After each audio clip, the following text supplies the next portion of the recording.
They built 98 homes, driveways, sidewalks, and mailboxes, on land they didn't even own. And I had no idea, until the HOA sent me a bill. I went to check it out, thinking it was a scam, but what I saw left me speechless. Rows of suburban homes proudly standing on land still legally registered in my name. That's when I realized. I didn't just own a forgotten plot of dirt, I owned the whole neighborhood they were living in. And they were about to pay for it. They built 98 homes on my land. Not near it. Not beside it. On it. And I didn't know a thing, until a letter arrived in the mail demanding that I pay a $115 fine for a fence violation on a property I didn't even know had a fence. The letter came from something called the Oak Ridge Lakeside HOA. I had never heard of this HOA before, and I certainly didn't live in a place called Oak Ridge. At first, I laughed. It had to be some kind of clerical error, maybe spam. I was ready to toss it in the trash. But something about the letter felt oddly specific. The lot number listed wasn't familiar, but it rang a faint bell.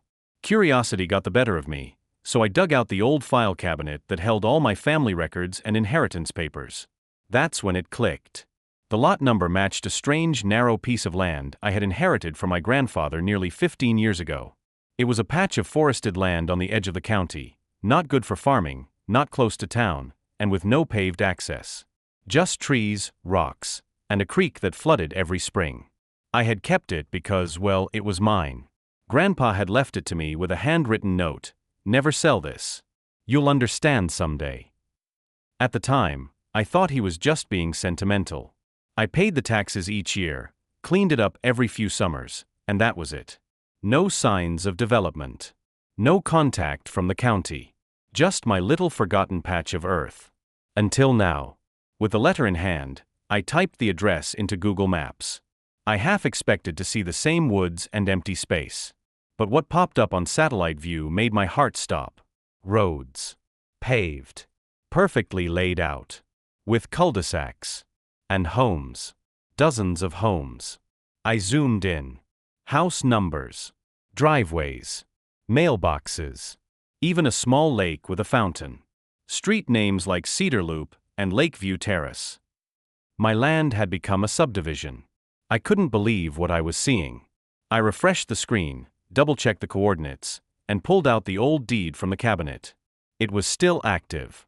My name was still on it. No sale. No transfer. No easement permissions. Nothing. And yet, there it was.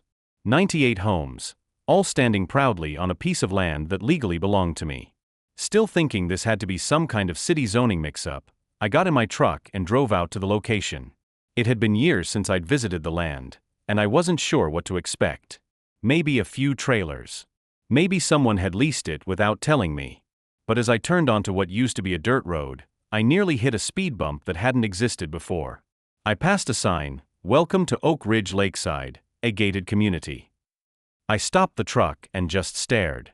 In front of me were manicured lawns, children on bikes, and neighbors chatting beside rows of nearly identical two-story homes. There was a small clubhouse, a shared community garden, and even a fenced dog park. I pulled up slowly, trying not to look like a prowler. But I must have stood out, because within minutes, a woman in a pastel suit with a clipboard walked briskly toward my truck. "Can I help you?" she asked, not kindly. Yeah, I said. "I got this letter about a fine for a fence violation. But I think there's been a mistake. This land, I own it." Her eyebrows lifted like I just told her I owned the moon. "You own what?" she said. This entire lot. I inherited it. Never sold it. Never transferred it." She laughed. Not a friendly laugh. More like a "you poor delusional man" kind of laugh. "Sir, this is HOA regulated property. Every homeowner here pays dues to Oak Ridge Lakeside. I don't know what kind of scam you're running, but trespassing isn't tolerated." I held up the deed, now laminated and weathered, but still very real. "Look," I said. "This document proves it. Parcel 39B7. Check your county records." The smirk on her face vanished as she looked closer. Her eyes narrowed. "Wait here," she said sharply, then stormed off toward the clubhouse. I waited. 10 minutes passed. Then 20. A small crowd started to gather near the sidewalk, whispering, glancing in my direction. I heard the words lawsuit, fraud, and developer tossed around. That's when it hit me. These people had bought homes on land that didn't legally belong to the developer. No one had checked the title history. No one had done their homework. Someone had sold them a dream on land that still had my name on it. And now, I was the one holding the keys to the entire neighborhood. What had started as a weird fine in the mail had turned into the biggest real estate disaster this town had ever seen. As I stood there watching people whisper and glance my way, I realized I had just become the most talked about man in that neighborhood. My phone buzzed. My lawyer had returned my call. "You're not going to believe this," I told him. "They built 98 houses on my land. And they're fining me for offense. Send me everything. Right now. Deed, pictures, GPS coordinates, that letter," he said. Within the hour, I had emailed him everything. He replied with something that made me pause. "This is big. If you still hold title and there was no sale or easement, you've got a gold mine, and they've got a disaster." I didn't want to be the villain. But I wasn't about to let some sketchy HOA bulldoze my family legacy either. The next morning, I went to the county recorder's office. I wanted to make absolutely sure there hadn't been some silent transfer or shady paperwork filed without my knowledge. But the records were clear. My name was still on the title. No mortgage, no liens, no recorded sale. Nothing. The land was mine. Legally. Period. I asked the clerk if anyone had tried to file anything related to the land in the last 10 years. "Only one," she said. "Looks like a developer attempted to file a subdivision plan 6 years ago, but it was never finalized." "So how did they build all that without a final plan?" She shrugged. "Happens more often than you'd think. County approvals get skipped, inspectors get lazy, people turn a blind eye when they see dollar signs." It was stunning. They had built an entire neighborhood based on nothing more than an assumption and bad paperwork. By that afternoon, my lawyer had prepared a cease and desist notice to the HOA and their property management firm. It was hand-delivered the next day. And that's when the real fireworks started. I got a call from someone identifying herself as the HOA president, Denise Hamilton. Her tone was icy. "We received your document," she said. "We believe you're mistaken, and we expect this issue to be resolved without unnecessary conflict." "I'd love that too," I replied. "But until then, I suggest you tell your members to hold off on building any more fences or pools." A few hours later, my lawyer called me. He was nearly breathless. "You're going to get offers. Big ones. But don't accept anything yet. These homes are on shaky legal ground. The entire subdivision could be considered encroachment. You could sue to evict. Or, if you're smart, you could make them pay to stay." Now, I didn't want to go scorched earth. After all, these homeowners weren't the ones who made the mistake. They'd likely been lied to by a greedy developer and misled by a lazy county. But I wasn't going to just let it go. Over the next week, things escalated. Denise Hamilton began emailing me nonstop, demanding to know my intentions. Some residents tried to approach me politely. One even brought cookies and asked if there was a way we could all just work it out. Others weren't so kind. I got threats, anonymous notes, even someone dumping trash near my truck. Then came the real shocker. The developer, Marcus Trent, owner of a company called Pine Valley Builders, finally reached out. He called me directly. "Listen," he began, "I think there's been some kind of miscommunication. I've been working with the county for years. Everything was filed. Everything was approved. Except the part where you bought the land," I said. "Well, the purchase was handled by my acquisitions team. It might have been an oversight. But we're prepared to make this right." "Oh, I bet you are," I said. "But this isn't going away with a handshake." He offered me a buyout. $400,000. I nearly laughed. "You built 98 homes on my land," I told him. "At $300,000 apiece, that's nearly $30 million in property, and you want to hand me $500,000 to go away?" He got defensive, then aggressive. "You could make this very difficult for a lot of families," he warned. "They're not my problem," I said. "You put them there." That's when I realized I wasn't just holding the deed to a plot of land. I was holding every single one of them in check. Now the question was, what would I do with that power? I didn't sleep well that night. How could I? I had 98 homes sitting on land that legally belonged to me, and now a powerful developer and a very nervous HOA were trying to pretend it wasn't my problem. My lawyer had already called it. This wasn't just a property issue, it was a legal earthquake waiting to happen. And I was standing at the epicenter. The next morning, I met with my lawyer, Ethan. He had a grin on his face, and that was rare for him. "You've got more leverage than a freight train on a downhill slope," he said. "They built everything on a title they never owned. That makes this one of the most clear-cut encroachment cases I've ever seen." I asked what my options were. "Option 1, he said, "you file a mass eviction. Sue every homeowner, force them off the land, and take possession." I winced. I wasn't heartless. "Option 2, he continued, "we strike a deal. They stay but they pay. You essentially become the landlord of the land under their houses." Now that was interesting. The idea was simple: turn the entire neighborhood into ground leases. Every homeowner would own their home, but lease the land from me. Like mobile home parks or condo developments. Ethan called it a long-term play. Steady income. Zero property management. The numbers made me pause. If each homeowner paid just $500 per month in ground rent, that was $49,000 a month. Nearly $600,000 a year. On property I never developed, never managed, never touched. Just inherited. You think they'll go for that? I asked. "They'll scream at first," he said. "But once they realize it's either that or lose their homes entirely, they'll beg you to take their checks." So we started drafting lease agreements. Meanwhile, the developer, Marcus Trent, wasn't staying quiet. He was furious. He sent me another offer, $1. $2 million. I declined. He threatened lawsuits. I let my lawyer handle that. Then he started whispering in the ears of HOA board members, pushing them to turn the residents against me. I started getting emails, calls, even media inquiries. One local reporter showed up at my office. "Are you really evicting 100 families?" she asked. I gave her the truth. I'm not evicting anyone.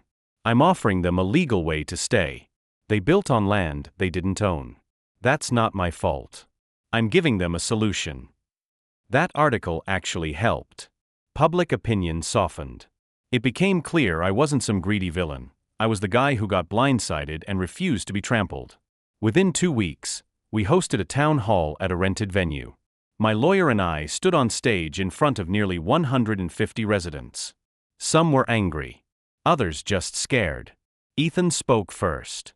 "Ladies and gentlemen, what happened here is unfortunate. But the facts are clear. This land was never sold. You were misled. But we're not here to ruin your lives. We're here to offer a solution." We handed out the lease proposals. They were fair. 5-year terms with optional extensions. No insane rent hikes. And most importantly, stability. If they signed, no one could evict them. There were murmurs. Some left in a huff. Others nodded. By the end of the week, 37 homeowners had signed. By the next week, it was 68. Then the bombshell dropped. The county issued a statement confirming that no finalized plat or property transfer had ever been recorded. The development had been built illegally. Marcus Trent's company was under investigation. Suddenly, my inbox was filled with apologies. Residents who had shouted at me were now asking to sign leases.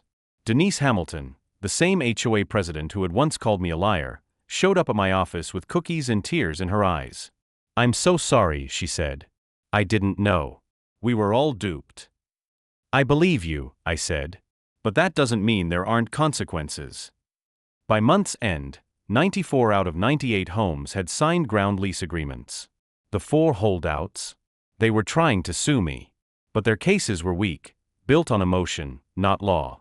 Eventually, even they came around. As for Marcus Trent, his company folded. The state revoked his license. He tried to blame his staff, but the emails and permits told a different story. And me? Well, I became a quiet legend in real estate forums and legal circles. The guy who turned a zoning nightmare into a $500,000-a-year income stream. I still drive by the neighborhood sometimes. It's peaceful now. Lawns are mowed. Kids ride bikes. Mail gets delivered like nothing ever happened. But they all know the truth now. The land under their homes? That belongs to me. And I'm not going anywhere. After nearly every homeowner signed their ground lease, something strange began to happen. The HOA, once bold, confrontational, and downright smug, went completely quiet. Denise, now humbled, asked to meet again. This time, she brought not just cookies, but documents. "We want to restructure the HOA," she said. We were led by someone who didn't understand the legal reality. "We need guidance now." I had no intention of joining their HOA, but I appreciated the gesture. It showed they were starting to accept the new balance of power. And that balance shifted in more ways than one. Because I didn't just own the dirt under their houses. That plot of land also included a central park, 3 private roads, and, here's the kicker, the community clubhouse and pool. You read that right. The clubhouse where the HOA used to host its smug little meetings? My property. The pool that once had signs saying residents only? Also mine. At first, I let them use it like they always had. I wasn't cruel. But one evening, I drove by and saw a sign taped to the clubhouse door, landlord approval required for private events. I raised an eyebrow. The next day, I sent an official notice. All common areas would now require formal lease agreements. If they wanted to use the park, roads, or clubhouse, they'd need permission. And yes, rent. It caused an uproar. "You can't do this," one resident shouted during the next meeting. "Legally, I can," I said. "But I'm still open to making this work for everyone." So, I offered them a master lease. One flat monthly fee that would cover all community amenities, split among homeowners. It wasn't cheap, but still better than any alternative. Denise looked pale when she read the figures. "This is more than our HOA dues." "Yes," I said. "Because before, you were operating illegally. Now you're paying fair market value." Eventually, after a few tense discussions, they agreed. The HOA went from ruling the neighborhood with iron-fisted arrogance to cutting me a monthly check for access to their own pool. Meanwhile, my lawyer Ethan worked behind the scenes to ensure everything was airtight. We filed official easements, rezoned the land, and even helped residents refinance their mortgages to reflect the new leasehold structure. Surprisingly, most banks cooperated. By this point, I'd gone from confused landowner to full-blown landlord, infrastructure holder, and legal kingpin of the development. The irony? I never set out to do any of this. I just wanted to visit some old family land. But once people tried to steamroll me, I had no choice but to build a fortress. Then came the phone call. It was from a different HOA, 2 neighborhoods over. "We heard what you did at Oak Ridge," the caller said. "We think the same developer might have used part of your property for our backlots. Could we talk?" I checked the records. They were right. 6 of their homes, plus a community walking trail, sat on my property line. And just like that, the story wasn't over. It was expanding. What began as a single-letter fine from a smug HOA had turned into a regional reckoning. But I wasn't chasing vengeance. I wasn't evicting innocent families. I was just doing what any rightful landowner would do, making sure no one forgot who actually owned the ground they walked on. And at this point, everyone knew my name. Even the developers were scared to build near me. I had turned a forested patch of land no one wanted into a high-income investment empire. All because someone sent me a $115 fine for a fence I never built. Funny how life works. But it wasn't luck. It was leverage. It was legal footing. And it was never backing down from what was mine. The land? Still mine. The neighborhood? Paying rent. The pool? Reserved for the actual owner. And that HOA Karen who tried to push me around? Now she has to submit a request form, just to host her book club. Months passed, and Oak Ridge slowly adjusted to its new reality. Most homeowners had accepted the lease structure and appreciated the stability. But not everyone was satisfied. One small group led by a bitter homeowner named Brian still clung to the illusion of HOA dominance. He didn't take well to the shift in power and had started spreading rumors that I had somehow forged the land deed. He even tried organizing a legal challenge, claiming that, because the developer had sold the homes in good faith, I couldn't claim the land beneath them. Nice try. Ethan, my attorney, crush that idea in court with a mountain of documents, including the original land survey and the purchase trail that proved the developers never actually bought the land. They had just started building, assuming no one would notice. The judge laughed Brian's case out of court. But that challenge gave me an idea. If people like Brian could stir up trouble with no real power, what could I do with all the actual power I now held? So, I made a bold move. I took ownership to the next level by filing to create an official special purpose district for my land parcels. That meant I could legally manage infrastructure services like lighting, roads, and even community signage, independent of the HOA. The best part? I could now charge the HOA for services they'd taken for granted. Trash pickup, snow removal, street lights, trail maintenance. All under my purview now.